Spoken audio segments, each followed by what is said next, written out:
Hello everyone and welcome back to the EdTech podcast, where our mission is to improve the dialogue between ed and tech for better innovation and impact. Before we kick off, a quick message this week to all of our listeners around the world. I'm mindful that many of the smartest developers, teams, colleagues and friends of the EdTech world are in Ukraine. So I just wanted to say that we see you, hear you and support you at the moment, and all of those people that are working with their teammates to deal with what is a very difficult situation. So best of luck to all of you. Some suggested links for ways to help will be put in the show notes, and we will keep aiming here at the EdTech podcast to surface those positive changes in the world and to support individuals who are striving to create them. So a shout out to all of those people, and that will include many people listening in, whether you're in ed or tech, and wherever you are in the world, keep going and keep striving. You can also hang on at the end of this week's episode to hear more about the Global Young Journalists Awards. In other news, my apologies for the delay in getting this episode out. As usual, half term here in the UK has slowed things down a bit. The good news is I've chosen a recording to kick off this term, which might help support your digital vision and get back to the essential questions you should be asking if you're involved in school leadership, teaching and learning, or governance, and how EdTech or technology or digital strategy or vision can influence and underpin that. That's because this episode of the EdTech podcast is with Kingsley. And here's a bit of an intro to Al for any of you who aren't already acquainted. Al is CEO of NetSupport, who you might know. He has almost 30 years experience in all aspects of educational technology. He has many roles outside of NetSupport as well. These include the chair of a multi-academy trust, chair of an alternative provision academy, chair of the area's governors leadership group and county SEND board. He also sits on the Regional Schools Commissioners Advisory Board, supporting academies across the southeast of the UK. And he's a firm believer in lifelong learning, so chairs his Combined Authorities Employment and Skills Board, as well as being a very active apprenticeship ambassador for the region. Finally, Al was elected chair of the BESA's EdTech Special Interest Group and is an ambassador for Digital Poverty Alliance, plus a council member for the Foundation for Education Development. Al has also authored My Secret Edtech Diary and co-authored the Digital Strategy Guide for Schools, as well as writing for a broad range of educational titles alongside regularly speaking at conferences internationally. So in this episode, we cover practical considerations for funding and implementing EdTech and how to create change through informal and formal channels. I hope very much that you find this a useful reminder for what things to look out for and how to keep light on your feet, but also steadied by a proper idea of a North Star for EdTech if you're the one tasked with procuring, developing and implementing it. Okay, here we go.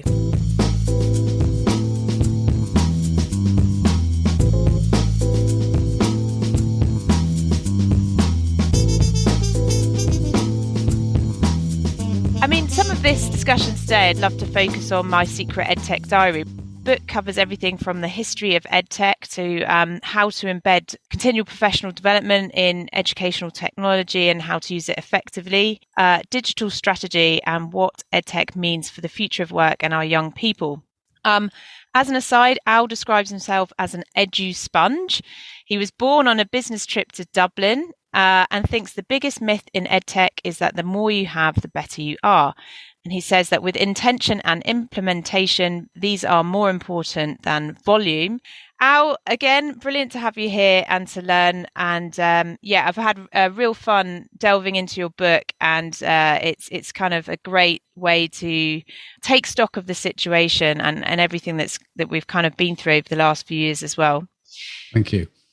So let's get straight into it. So first up, I think it might make sense to share with our listeners some of the historical perspectives of EdTech that you've uncovered. So we recently looked on the podcast at the GI Bill as an example of sort of bold policy to change the dial. And I wondered if you could talk us through some of the past examples of innovation in education that you uncovered as part of your research into My Secret EdTech Diary. I'm happy to. I think the first thing is, I think what I tried to do was bring the EdTech conversation to be something that everybody could engage in. I really think it's frustrating sometimes when people who don't have a technology role kind of feel that EdTech is somehow a mystery or too technical to engage in. And actually much of the historical EdTech, which, I'm sure many will have encountered at different times, is really more lessons about the timing and how things were delivered. So often, if we roll the clock back, we often think of the delivery of technology in big projects, and I referenced some really big ones that are recognised internationally. Whether it was Los Angeles International Schools District, they had a project where they acquired literally thousands of iPads to deploy across their teaching and learning, and they had all sorts of challenges with that deployment, and ultimately it really receives quite a lot of negativity.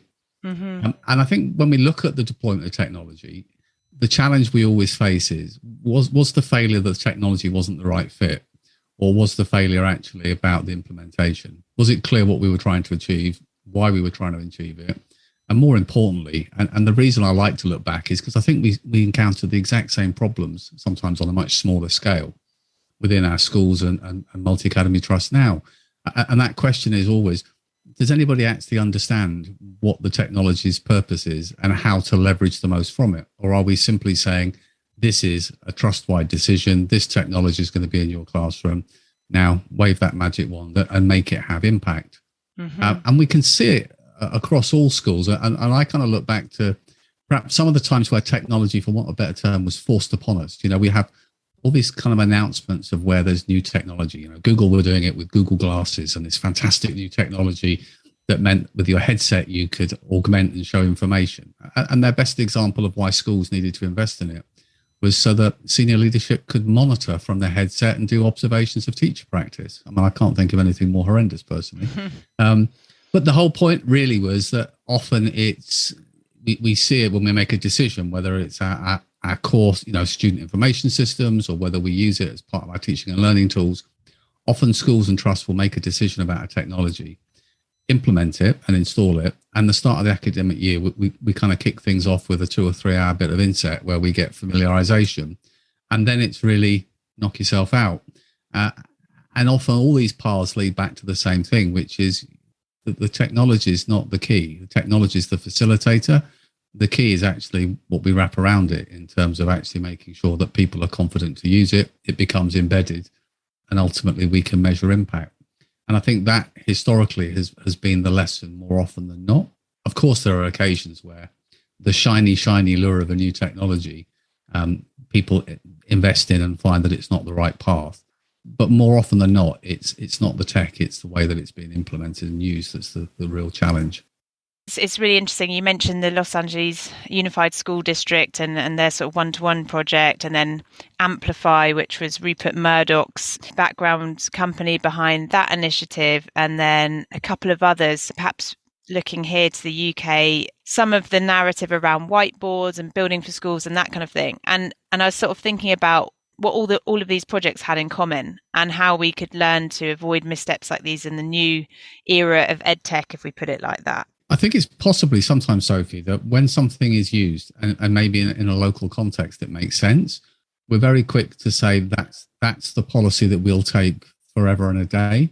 So I always use the whiteboard example, and that's one that's been debated to death over the years in many regards. But, I know with my role as a MAT chair, we're building new schools as part of the free school program, and there's an initial fund to kit out classrooms. And for many schools, that mindset was, well, a standard classroom involves, alongside the tables and chairs and the display boards, was whiteboard front of class and a computer to link up to it and project to. And rarely was that challenge about how effectively was that whiteboard used. And then sometimes you hear others saying, well, whiteboards or interactive displays, they're not worth it. Let's just put a TV there. And the simple answer is, why are we assuming this is one size fits all? Yeah. Often the barrier to using interactive whiteboards is not the technology, it's the fact that the staff don't have confidence with all the supporting tools and apps to leverage the most from it. In other settings, a TV screen is far better because we want to project from our tablet and actually show students the interactive apps that we're using on our resources. There's also, just linked to that, as you touched on it with the UK context, there's a kind of a narrative which is more government and political, which is, building schools for the future is a great example.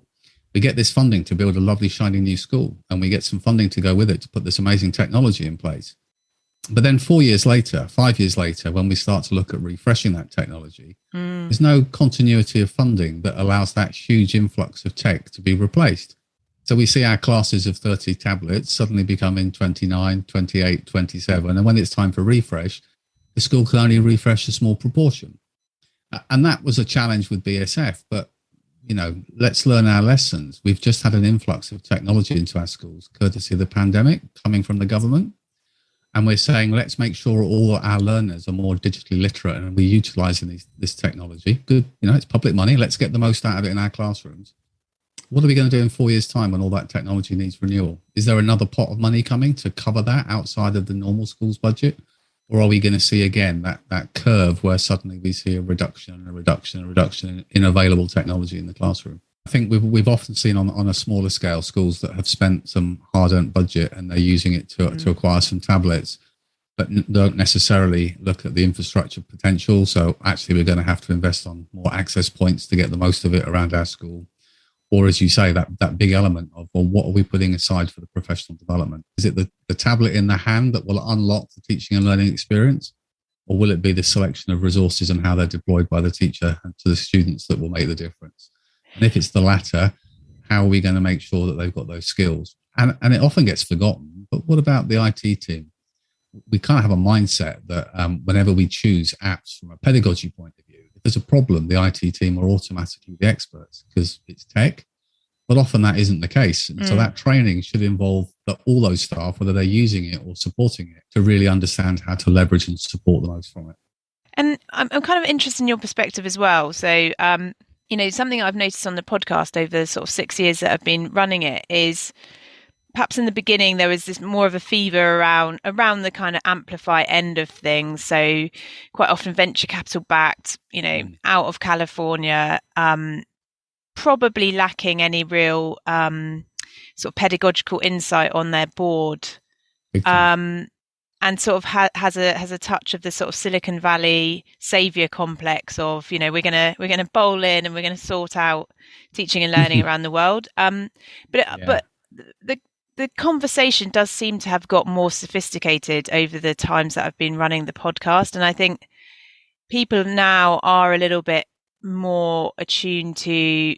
It's not about optimizing or sort of personalizing everything down to an individual element, and there is a greater hunger for sort of social learning and maybe slow and steady rather than just kind of trying to throw technology at it.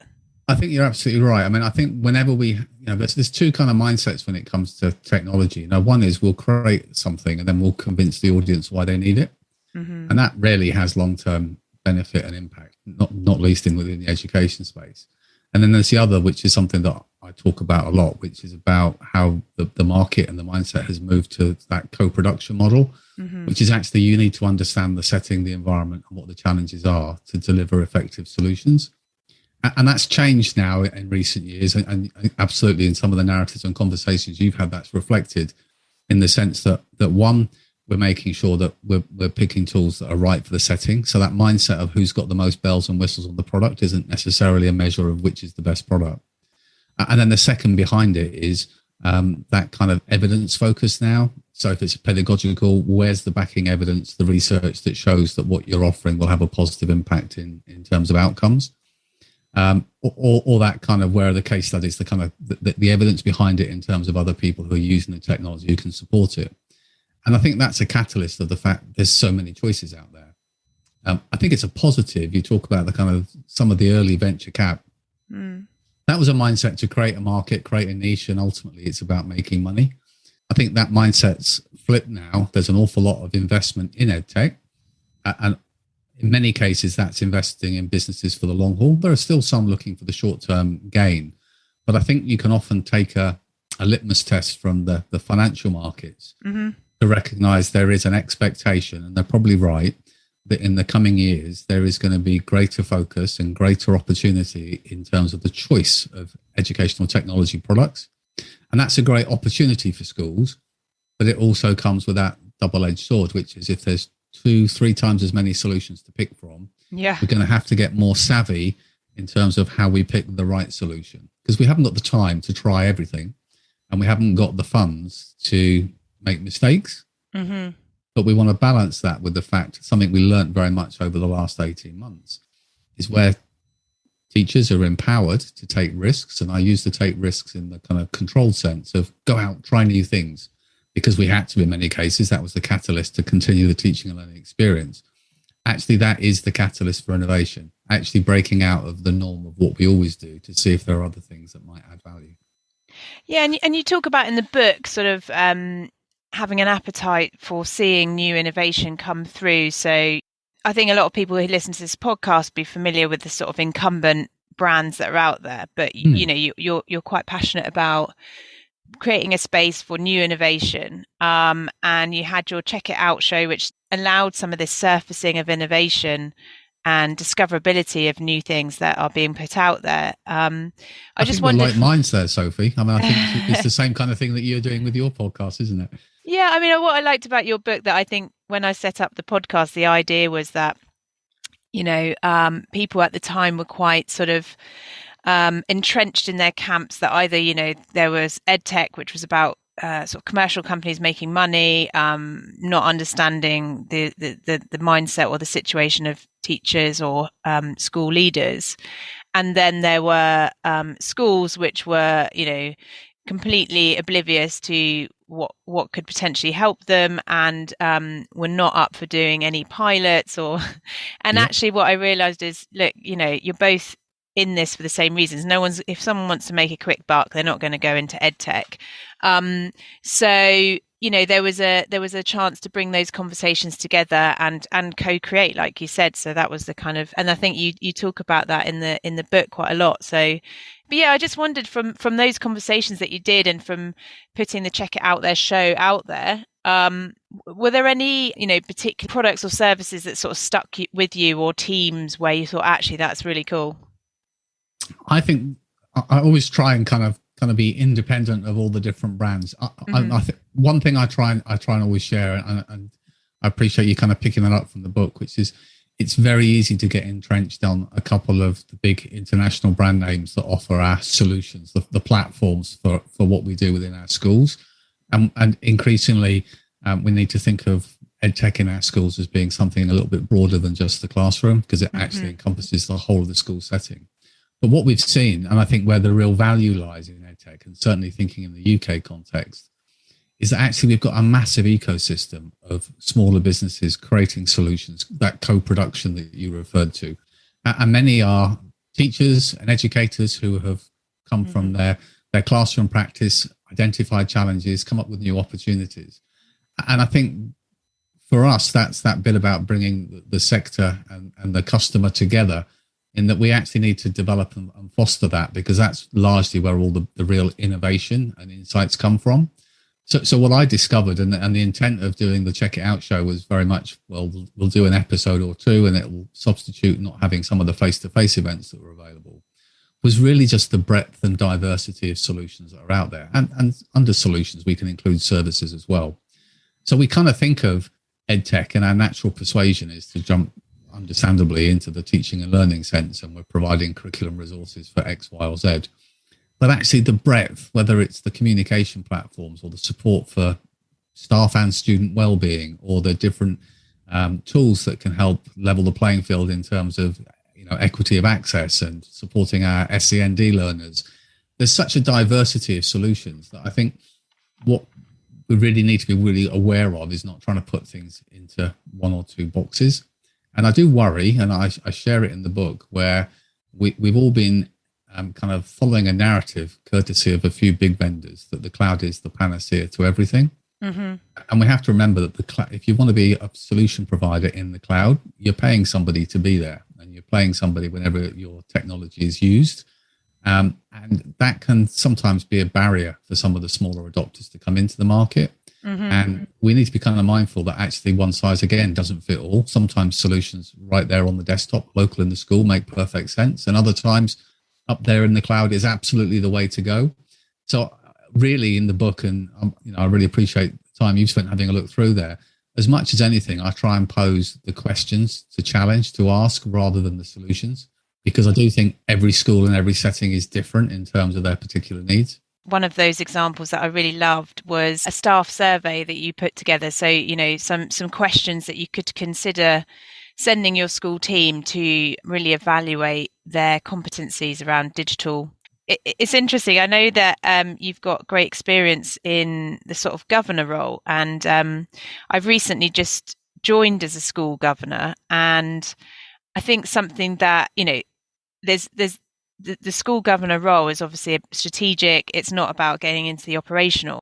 I'm quite interested in how do you change the dial when you have all these structures, and you're someone that's thinking forward, but you're sort of sat at the table in these institutions and basically seats of power, which is where you need to be to make change. But also, how do you allow that kind of porous exchange of information and moving things forward? There's so many schools and teachers and educators and people involved in education who'd be listening in, sort of thinking, I'm just one cog in this thing, and I always feel like it's a sort of that task of pushing something uphill, and how do you kind of go beyond that? And obviously there's been huge changes in the last 2 years, but I think you've got a really interesting position, because you're, in one sense, you're in those formal positions, but in another sense, you are someone who is very much aware of, what is possible and what still is to be done. I think it's a really interesting question. I think the first very simple answer is what you don't do, even though you understand the tech landscape and the options, is tell people this is what you need. Mm-hmm. What you do is empower people to figure out for themselves what they need, and where appropriate, give them a steer and access to the resources. So what I try and do when I'm working with schools, particularly when I'm working with MATs and my own MAT, is say, look, we want to build an approach where we can identify where there are challenges and how we can move our digital vision. And maybe if you start with a vision rather than a strategy, that's not a bad starter for 10. And whatever your role is sitting around that governance table within a school, or a trustee role in a MAT, the key questions are always, what do we want to do? Why do we want to do it? And how are we going to measure it? Those are the kind of the starters for 10. And you don't need any background to ask those questions. In fact, sometimes the more distance you've got, the easier it is to ask those kind of questions as devil's advocate. Once you understand what we're trying to achieve, the biggest failure in many schools, I believe, and again, I'm generalizing, so I'm sure there are plenty being successful, is this concept that one person can do it all and one person has all the answers. And we have to remember, based on the needs to operate and function in schools, sometimes SLT will take a grip and say, we're going to handle this because it's quite significant. And we have to remember, when it comes to technology and technology adoption, as you rightly point out, the landscape is ever moving.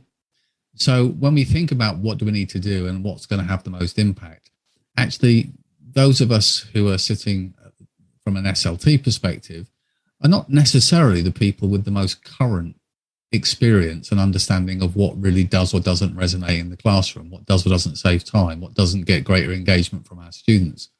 So the first lesson of all is you're going to have to delegate to those people on the coalface to have a look and get their feedback about what's going to support teaching and learning with their learners and students. And then you're going to have to, I try and share it as a Venn diagram, but then you're going to have to bring the other stakeholders around the table. This bit about we're not going to drag people along on a journey of change, but we're actually going to empower people to want to be part of the journey. So the IT team aren't going to find out afterwards what our plans are. They're going to be part of that narrative, so there are no nasty surprises with scale. We're going to make sure that we don't forget about privacy and so on. We're going to make sure that accessibility and our SEN children, where possible, are included. So we're doing technology that's going to be as accessible to all. We'll keep the governance voice. We're going to make sure that by those surveys you referenced, we're going to understand where our teaching cohort are right now in terms of their confidence with tech, and build that into part of our digital vision. And then the finance team, as I always say, don't dictate the journey. They simply dictate the speed of the journey. I get really frustrated when I hear in schools that the catalyst for a bit of EdTech was, you've got X grand unspent in the budget. What do you want to spend it on? And that's just such a wrong way of doing things, because you've never got an eye on that ultimate prize. And what that often means is we buy tech, and then 2 years later, as part of a broader vision, it goes in the bin because it wasn't suitable to flex where we needed to go. So it is about bringing stakeholders together. And of course, one of the side effects of bringing lots of stakeholders together is you can break your vision down into different pillars of your strategy and you can delegate. So suddenly it's now on the shoulders of many, not just one, to bring those kind of key points together. Yes, at some point, we've got to align it with the school development plan or the trust strategic objectives. What are our priorities to make sure that we don't try and do everything at the same time? But you start to bring together something that everybody gets what we're trying to achieve. Everybody feels they've had a voice and an input into it. Can't guarantee that everyone will get what they think or agree with, but it starts to then be more of a whole school narrative. And we don't have to be in education. We can take the same conversation in business. And if you want to move staff forward, it's much better that they feel that they're part of the conversation, part of the journey, rather than just being dragged along kicking and screaming. Excellent. And if I understand correctly, you may have a new book coming out, same approach, but for governors.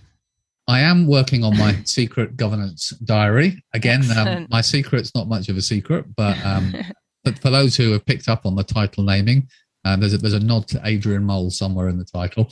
Yeah, it's something I'm working on, and it's something that I'm quite passionate about. Again, I think there's a parallel here, but often there's a bit of a mystery about governance. Mm-hmm. Certainly, if you've not come from an education space, you've got to learn the lingo and all the different acronyms and terminology. But the reality is that role of critical friend, the asking the whys, the hows, but also the how are yous and what are we doing and how are we supporting our staff and what's our plan and strategy. It's actually something that I had down. So with your different hats on, what is your sense of, whether we will really capture all the benefits and the kind of momentum that happened in the last 2 years, in obviously what was an awful time, but in terms of equipping schools and empowering educators, as you say, with new approaches, is there a sense of now suddenly the focus is on catching up and on imminent Ofsted? I think in schools, the narrative is quite different to the national TV. The narrative nationally is, COVID cases are dropping. We're moving away from that. We're now into that recovery phase. I think for many of the schools that I'm supporting or involved in, we're still dealing with significant absence levels, both staff and students. And actually it's about just having the capacity to deliver the daily offering within the schools. There absolutely is a mind, and I try to shift the mind away from, Ofsted will be on their way in due course.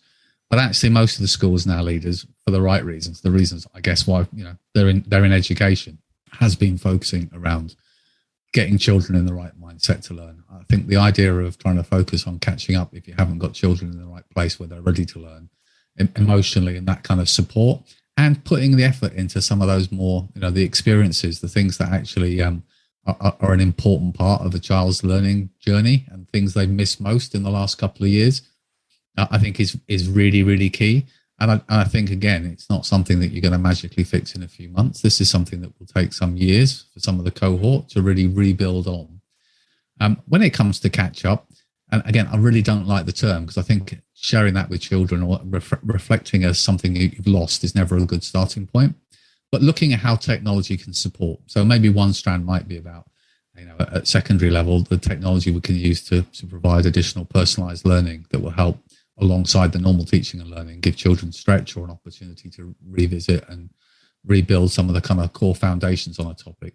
I think the technology that most schools have got now, whether they're Teamsing or Googling or Zooming, has facilitated at primary much better collaboration and communication with families and the broader community.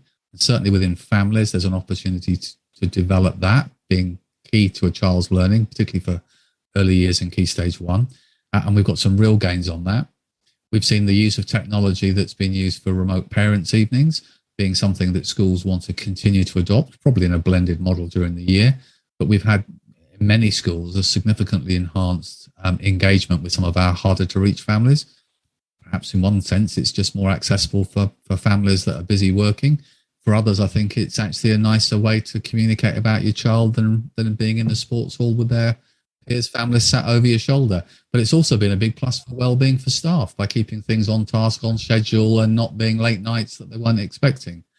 So there's definitely strands. Yeah, it's funny you mentioned that one. We have our parents' evening this evening, and that is actually remote and continues to be so. And I can totally see the benefits there on both sides. But I was really intrigued by what you said about hard to reach families and learners as well, because a couple of the chapters of the book are sort of looking at the effects of the pandemic and, sort of taking stock of the situation.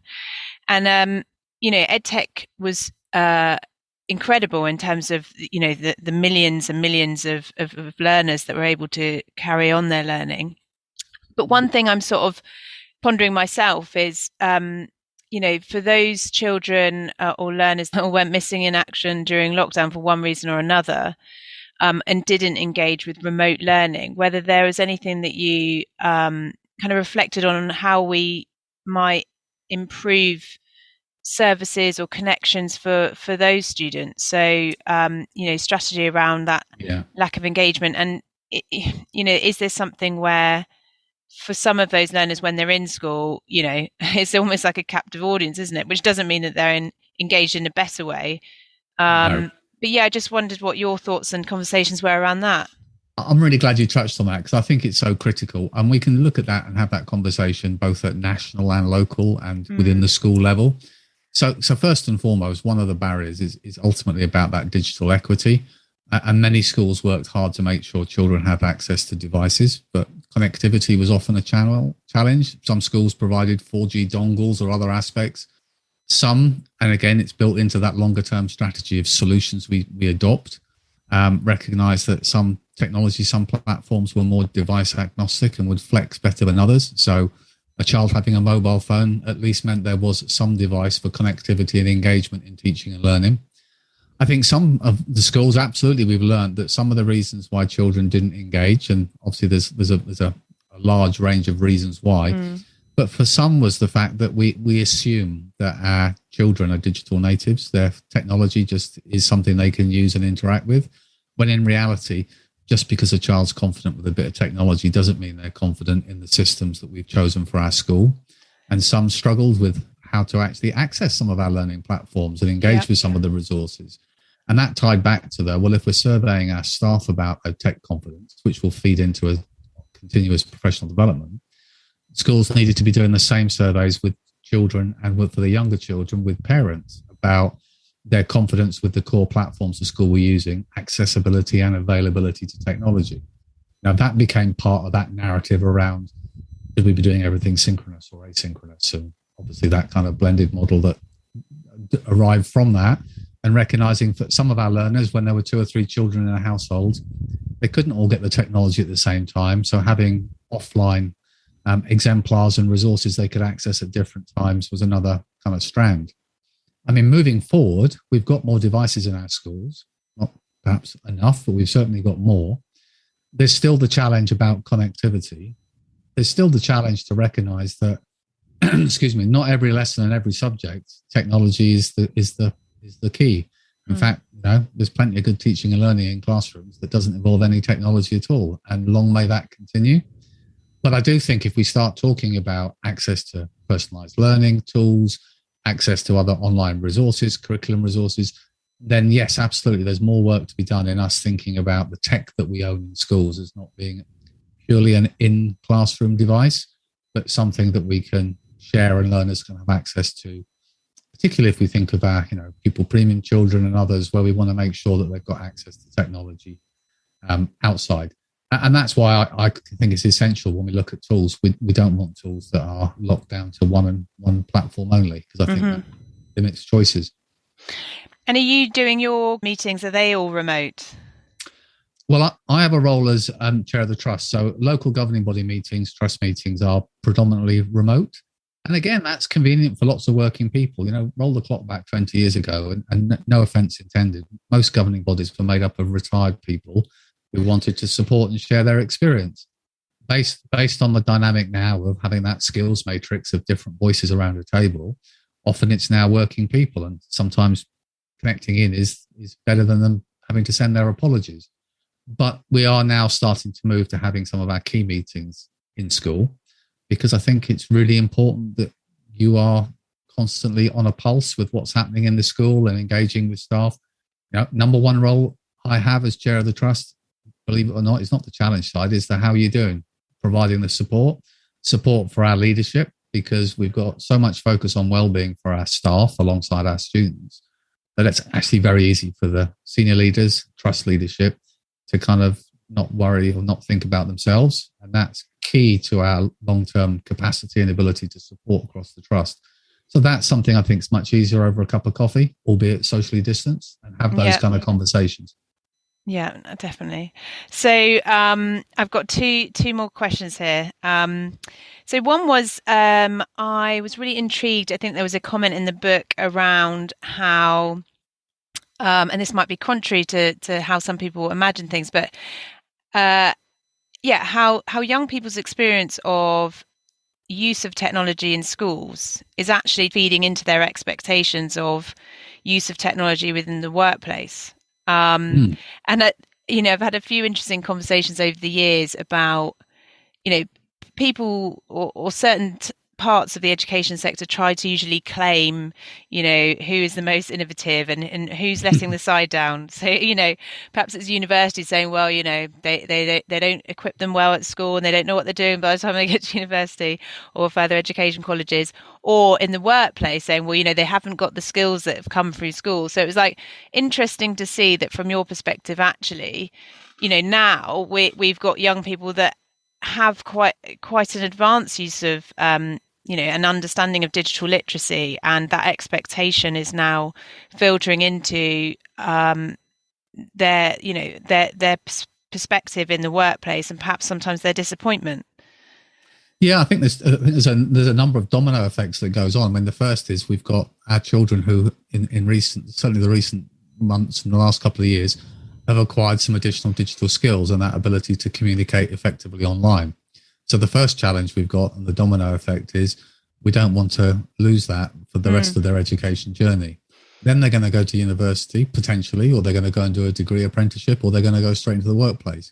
And certainly those first couple, they're going to be using tools that enable them to collaborate and communicate online and share resources and information.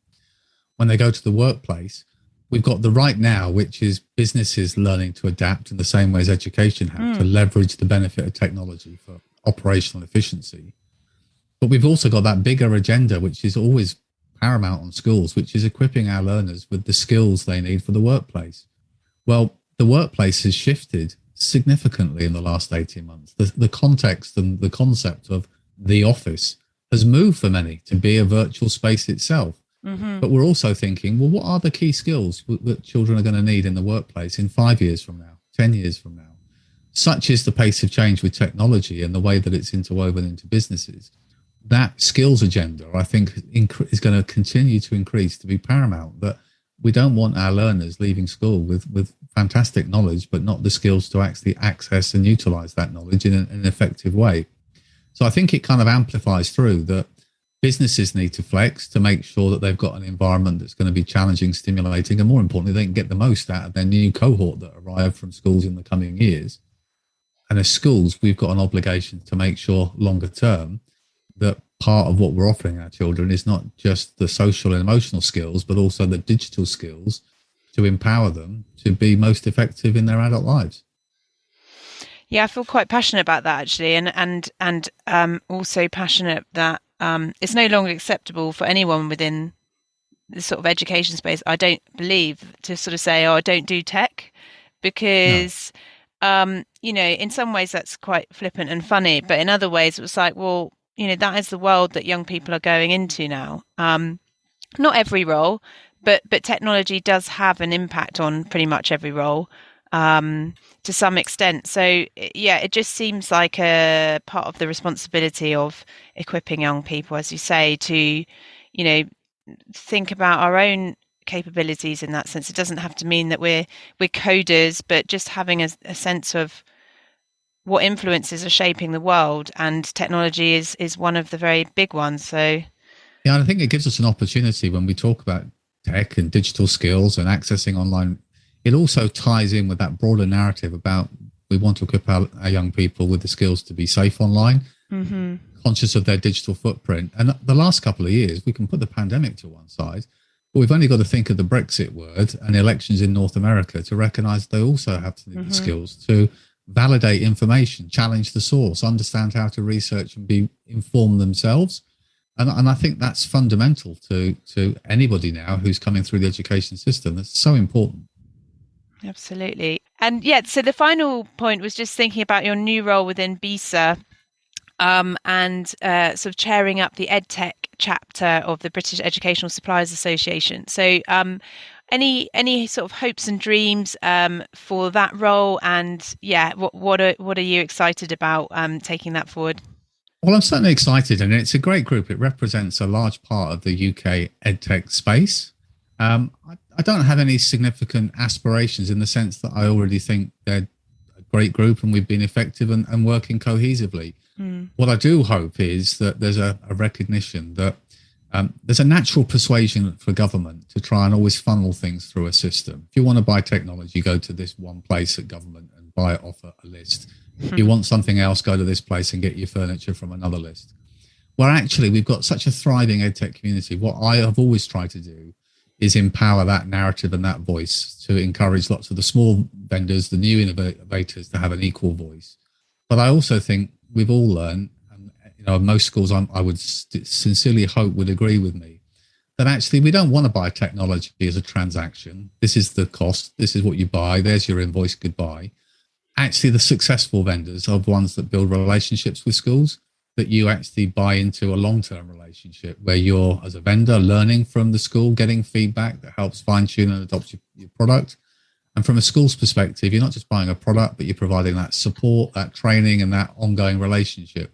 And so in many ways, I suppose what I'm hoping I can do, along with all the other members of the EdTech Special Interest Group at BISA, is just argue the case for empowering vendors to develop relationships directly with schools, not try and go down this narrow path of, if your name's not on the list, you're not coming in. Cool. So, anyone listening in, definitely encourage you to go and read My Secret Edtech Diary. One of the best things about it, which is something I love doing on the podcast, is surfacing of amazing sort of research books, people that are really, instrumental in sharing best practice in the sector. So just a couple of things I jotted down here. One was the EEF guidance on remote teaching. So I think even now, like you said at the beginning, Al, there's so much information and, different people delivering things out there. So sometimes it's good just to take stock and remember what guidance is out there. Absolutely. The other thing was the DFE framework for digital skills capabilities for kids, or for students. And then, I just, I really hope that we sort of start to see that match for teachers and leaders and governors in a sort of consistent manner. And there's a whole section at the back where you've got loads and loads of, instrumental people in the sector and tons of resources. So definitely recommend this as a kind of handbook to pick off the shelf when you're sort of scratching your head with any elements of edtech, but also digital literacy and sort of team development as well. And do you ever remember back to the book writing process? Were there any highs or lows that you'd like to share? Well, I think possibly when it came to, I'm going to write a book and be an author, I think there's a natural thing that I'm sure many share, which is a little bit of, why would anybody want to listen to me? A bit of imposter syndrome. Yeah. And then there was the sense that actually, I wanted to write it like we're having a chat here, not to try and put the pretense of it being some kind of research document or anything else. So I really focused on accessibility and occasionally a bit of humor in there. But I think, the biggest thing of all is I just think EdTech is not some specialist niche now. It's no different for talking about any other strand of teaching and learning and education. And so if it achieves the one thing of making it accessible and readable for any teacher in education, that gives them a few extra questions to ask and an understanding of the thought process, then for me, that'll be a win. And I appreciate you sharing that last point, because a lot of it is, there's amazing resources, there's amazing people out there sharing that information, hence me being a bit of an edu sponge. So one of the things the book tries to do is just be a bit of a time saver. Just bring those together and say, listen, if we're on this topic, here's some places to go or people to go listen to. And I think time is that most valuable commodity for all of us, isn't it? Absolutely. And I'm a big fan of demystifying anything which, we as humans, we're really fantastic at cloaking these different areas in complicated language and ways of making people feel like they're on the outside. And I think anything, I've tried to do that over the years with, whether it's in investment for startups or anything which if you're new to, of course, it sometimes feels intimidating. So I'm a big fan of using accessible language and, just opening that up to people because, the more diverse people that get involved, the more it becomes, like you say, a mainstream endeavor and, not the responsibility of one, but actually shared among the whole team. So I think Absolutely. It's fantastic, vision for the book. And thanks so much for coming on now and look forward to sharing this. My pleasure. Thank you so much for letting me come and have the conversation and keep up the amazing work. You've got such a strong podcast with so much content. Big respect to you, Sophie. Oh, thanks very much, Al. Take care.